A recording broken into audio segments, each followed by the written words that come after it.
Policy Committee. We adjourn.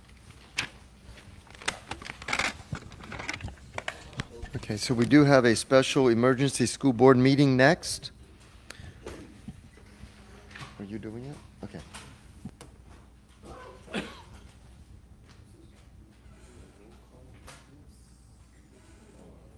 don't think so. I'm sorry. Yeah, I think we're good.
Recommendation that the board declare a state of emergency related to Hurricane Francine that affected Terrebonne Parish on September 11, 2024, and September 12, 2024, causing damage. Authorize the superintendent to take all action necessary to respond to the emergency, including evaluation of damages in schools and administrative buildings, mitigation of damages and repairs, and further authorize the superintendent to enter into any contracts necessary for evaluation, mitigation, or repair and damages caused by Hurricane Francine.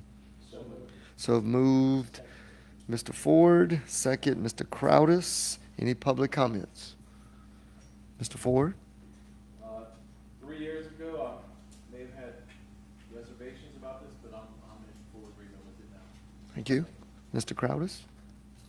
The only question I would have is, was this September 11th and 12th, was that the Thursday and Friday that we had to miss school, or was that Wednesday, Thursday? That was the storm and the day after the storm. And the day after? Yes, sir. Mhm. Any other board members? Any objections? Hearing none, motion passes. Mr. Oshmer, you have anything? Just Yes, about go ahead. 2 minutes at the moment. Okay, So, yes, so yes, first sir. and foremost, I'll keep you abreast if at all we need to do this. I don't see us having to use any authority to do any contracts. Only if it expedites, but I'll keep you posted. Secondly, in this will help us, if we need federal assistance, we have to declare this emergency. Right. Okay? And I want to show you any questions on that? I guess the only question is, we had that the last time when we did this with other hurricane. Do we have to come back in and do an end date to this after we? We will, yes, ma'am. Yes, ma'am. And we don't see this one being nearly as long. Yes, ma'am. I just wanted to show you this, that particularly Alan, Becky put together. We have this file here. It's hurricane preparedness. I just wanted you to see like what we've learned from Ida. Like things, and I'm not going to go through all of these documents, but I just want to show you that we feel ready and way more prepared because of what we went through with Ida. We learned a lot of lessons. We have a lot of vendors, a lot of emergency contact lists, just to give you an idea. This is staff. Well, we have that regularly. We have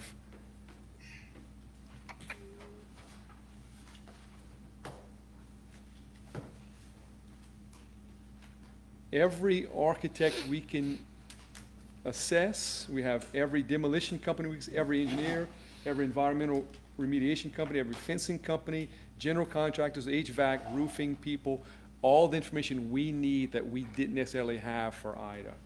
So that's something we learned, assembled, and we have access to really quick. So with this declaration here, if we need to do something, we have access to people that are ready to go at the drop of a drop of the hat. I just wanted to kind of show you that. We have a lot of like to-do lists. Let me just show you that one. Things that we need to do, like prioritized lists. Who does what? That's all stuff we learned. We weren't ready for Ida, right? You don't really know. You kind of just respond as needed. We had a lot of things in place that helps us kind of really react a whole lot quicker. I'm not going to belabor you with this, but I just want you to know we have a lot of information ready to go to respond very quickly because of things that we've put together from our experiences. And that kind of goes hand in hand with this declaration, which is why I'm just kind of showing you this right now. Okay, that's it. That's a lot of great information, I believe, and, from a lot of good people that work, a lot of smart people, too. A lot of smart people that put this putting that together, that's together, right. so that's fantastic. Dr. Cloche? Yeah, earlier you thanked a lot of people who were well-deserved in being thanked, but the one person that you left out was, we just want to thank you for keeping us well-informed all along the way. You were constantly giving us updates and messages and keeping us in the loop of what was going on, and you did a great job with that, and I really appreciate that. I think it's first class. Any other board members? Anybody else? All right. Almost No, done. I just want to encourage you to, keep that up, but those documents, I know you probably have a certain group of people you shared with, and I like that they're able to see that as well and edit or change, but one of the things I've learned is you always have to have that plan B just in case, maybe if you're not around. And I hate to look at it that way, but just in case is something we may have to consider. We're all lucky to still be here today, but there are families that lost loved ones during the storm, and who knows? It could be any one of us at some point. It could be superintendent. It could be assistant superintendent or chief executive officer or chief academic officer. So I like that you're being forthcoming and proactive with that. But I know we talked before about having sort of a chain of command, and I just think maybe it's time to kind of lay those things out for not just us, but for general public to see. That if something were to happen to Bubba Ogeron, who's going to take over in that place. So, thank you. All right, there being no further business to come in front of the special board meeting, the meeting is adjourned.